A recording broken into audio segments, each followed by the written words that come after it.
আসসালামু আলাইকুম। আমি আপনাদের বাহুবলের ভাই সাহেব চলে আসছি আজকে আমাদের বাহুবল উপজেলায়। আমাদের বাহুবল উপজেলায় কর্মরত আমার আশিক ভাই আমার খুব কাছের একজন মানুষ, আর ওনার বাসার সামনেই এই মালটা গাছটা। যদিও এটার জাত ভালো না, বাহুবলের ভাই সাহেব থাকতে তো আর কোনো টেনশন নাই। এই জন্য চলে আসছি আজকে এটাকে জাত পরিবর্তন করে দেবো। এর মধ্যে 6টা ডাল আছে। 6টা ডালের মধ্যে আমি 3 জাতের, 2টা দার্জিলিং কমলা, 2টা বাউত্রি মালটা, 2টা থাই জাম্বুরা এর মধ্যে স্থাপন করে দিব।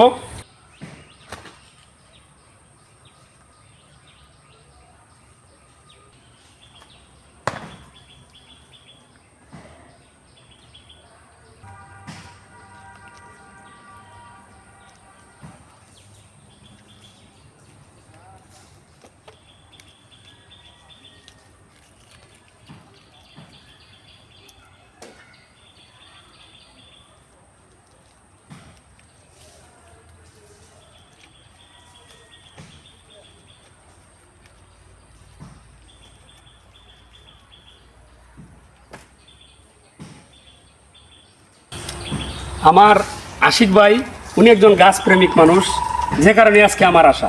উনি যদিও সরকারি একটা জব করেন, এখানে থাকবেন কিনা বদলি হতে পারে, তারপরে উনি গাছকে ভালোবাসেন বিদায়